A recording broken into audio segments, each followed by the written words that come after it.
Coucou les filles! Alors j'espère que vous avez passé de bonnes fêtes de fin d'année. Cette année on se retrouve pour une vidéo Papy-Ongles, c'est le concours que j'ai réalisé avec les produits Ongles Mode. Donc cette pose est un petit peu particulière, on n'oublie pas que c'est une pose artistique, donc effectivement ça ne plaît pas forcément à tout le monde, mais c'est très difficile à réaliser techniquement. Donc pour cette pose, comme d'habitude, on prépare son ongle et on désinfecte. C'est toujours très important. Je pousse bien les cuticules. Je vais passer un petit coup de ponceuse pour bien enlever toutes les petites peaux qui peuvent vous provoquer des décollements. Donc vous verrez que c'est un peu... C'est comme d'habitude, hein, le début des vidéos, c'est toujours plus ou moins pareil. Une préparation d'ongles, une désinfection, la pose du chablon. J'espère que vous vous êtes bien amusés pendant ces fêtes et que vous avez été gâtés.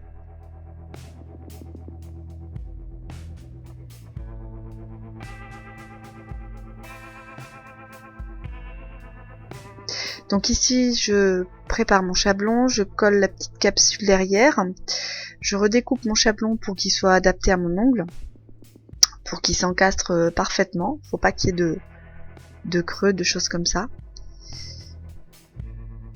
Donc là, j'ai pas réalisé de patron sur le chablon parce qu'en fait, sur les deux premiers ongles que j'ai fait, j'avais fait un patron et en fait, je me suis aperçue que c'était pas, ça m'avait un petit peu embrouillé. Donc du coup là, j'ai pas fait de patron, mais par contre, je me suis vraiment basée aux arcs. Vous pouvez voir les arcs de mon chablon. Je me suis vraiment basée à ces arcs que l'on peut voir sur le bout qui colle en dessous pour faire les arcs de mon papy-ongle. Alors après, les ailes, vous pouvez les descendre plus ou moins, c'est comme vous voulez. Là, j'avais vraiment envie de pouvoir garder ces papy-ongles, donc je ne les ai pas fait trop courts. J'applique mon gel de base. Donc ici, j'ai utilisé le monophase Active for Night. Donc un monophase, c'est un gel qui s'utilise autant en base qu'en construction qu'en finition. J'essaye une nouvelle méthode d'application qui consiste à tapoter le gel de base plutôt que de le lisser. C'est un petit essai, donc là maintenant je sais que c'est concluant, ça a bien fonctionné, donc ça peut être intéressant de faire vos préparations comme ça. Ici, toujours avec le gel monophase, parce que je savais pas encore vraiment ce que j'allais faire, je savais pas si j'allais faire de la pose en transparence ou pas, donc il me fallait vraiment un gel clair. Je réalise donc mes deux arcs. En fait, je prends des repères sur le quadrillage des chablons. Alors c'est vrai qu'effectivement, au début, quand on n'a pas l'habitude, ça peut être un peu difficile, mais après, quand on sait, il n'y a pas de problème. Vous n'avez plus besoin de faire vos patrons. Vous pouvez faire vos patrons au début si vous voulez pour vous aider, vraiment hein, pour les formes un petit peu spéciales, mais sinon après c'est plus nécessaire. Donc pour cette pose, j'ai dégraissé, j'ai aussi limé ma base. Pourquoi j'ai limé ma base? C'est parce que là c'est une pose concours, donc aucune imperfection possible, et je voulais que mes butterflies soient le plus fin possible et le plus précis possible. L'avantage aussi lorsque vous préparez votre base comme aujourd'hui là, où on lime la base pour déjà bien l'affiner tout ça, c'est que lorsque vous posez votre gel couvrant derrière, il ne glisse pas du tout. Donc si par exemple vous utilisez un gel couvrant qui est un petit peu liquide, ça peut aussi être la solution de limer votre base et ensuite de venir poser votre gel de construction. Bon, maintenant ici pour cette pose, c'est le gel fibrique Ongles Mode, donc le cover naturel fibrique. J'aime vraiment beaucoup sa couleur. Celui-ci se travaille assez facilement, on peut voir qu'il se tient quand même, hein. Mais c'est vrai que c'est vraiment lorsque vous avez des gels fluides, peut-être que ça peut être intéressant de dégraisser et de limer la base. Alors pour faire vraiment le ton le plus naturel possible, je vais passer par-dessus mon cover le Milky Rosé. Là on peut voir, j'ai envie de vous montrer la texture des gels. Vous pouvez voir ici que le Milky Rosé, hein, avant qu'il coule quand même, je peux pencher le pot pendant un moment.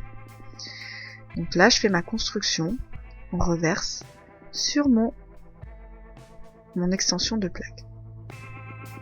Vous voyez, ça va tout de suite, ça va donner...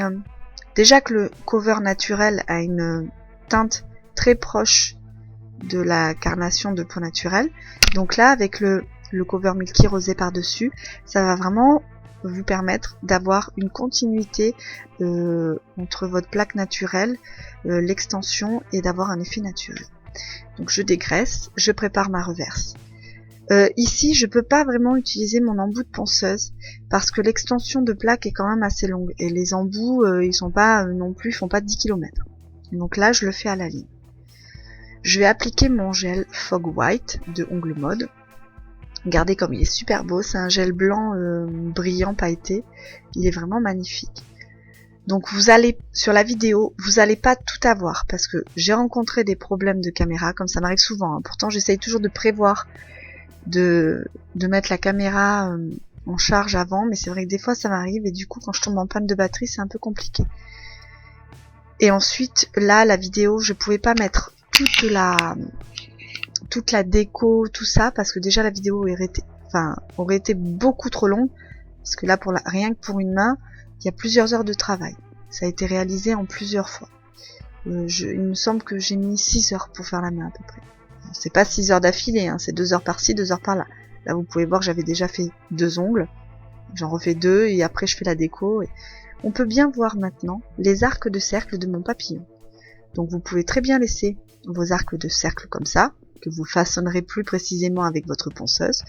Ou sinon faire comme moi. Alors je suis désolée, le façonnage à la ponceuse n'avait pas filmé parce que je suis tombée en panne de batterie. Donc j'essaierai de vous en refaire à l'occasion. Avec mon embout de ponceuse en fait, un embout très fin. Je vous mettrai une photo de l'embout dans l'article que je vais publier sur Overblog. Je creuse en fait de ci de là des petits trous, ce qui donne cet aspect au papillon final que je vous montre avec tous ces petits creux.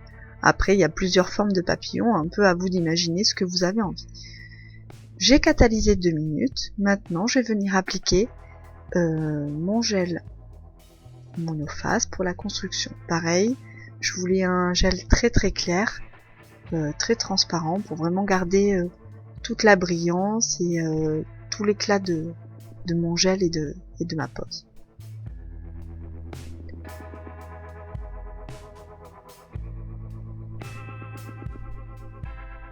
Donc je vous disais que vous n'aurez pas toute la déco parce qu'après j'ai à réaliser en plusieurs fois mon effet sucre, j'ai réalisé en plusieurs fois mes boules de Noël pardon, et j'ai réalisé également en plusieurs fois les fleurs en résine en 3D, donc c'est pour ça que vous n'aurez pas toute la déco, mais de toute façon c'est des choses que vous avez toujours l'occasion de voir dans l'une ou l'autre de mes vidéos. L'effet sucre, je vais vous montrer là sur cette vidéo l'effet sucre.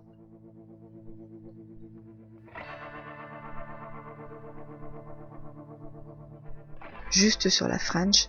Alors le gel bleu, je vous le montre pas dans la vidéo parce que c'est un gel d'une autre marque. Alors c'est un gel que j'ai depuis assez longtemps. Il va falloir que je regarde sur Ongle Mode s'ils ont un gel similaire, ressemblant.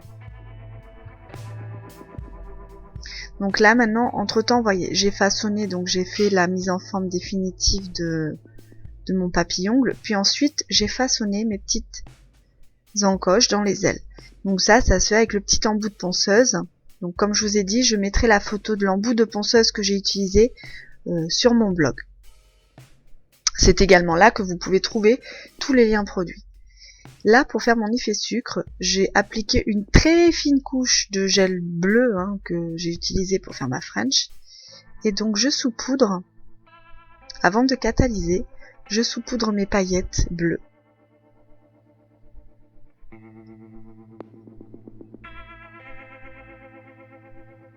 On n'hésite pas à bien saupoudrer pour que ce soit bien uniforme partout. Et là, maintenant, je catalyse. Vous voyez, c'est super. Enfin, j'aime l'effet sucre. C'est vraiment une technique que j'aime beaucoup. J'ai pas souvent l'occasion d'en réaliser parce que j'y pense pas forcément, mais c'est vrai que j'aime beaucoup.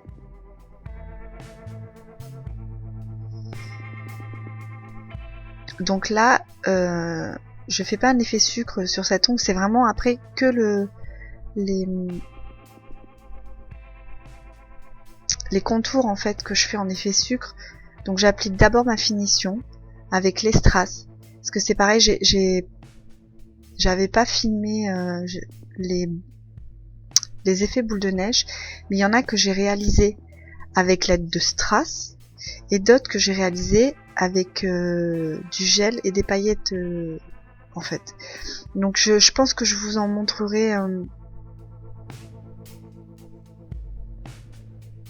sur d'autres vidéos, parce que de toute façon il y a plein de gels que j'ai reçus pour les fêtes de Noël, que j'attendais impatiemment, et c'était vraiment difficile de j'ai que 2 mains, donc je peux pas tout essayer, et c'est vrai que il y en a que j'ai encore envie d'essayer, donc je pense que vous allez voir des poses festives encore pendant tout le mois de janvier.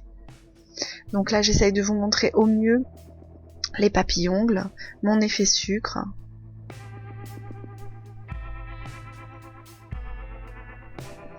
Donc l'effet sucre sur l'ongle blanc, je le trouvais trop clair, donc après j'ai recommencé et j'ai fait avec un bleu plus foncé. Bon, mais j'espère que cette pose vous plaît. Je suis arrivée en 6e position, catégorie confirmée pour cette pose. Je suis très contente de moi. Je vous remercie d'avoir regardé ma vidéo. Vous pouvez me retrouver sur YouTube, Overblog, Facebook, Twitter, Instagram. À bientôt!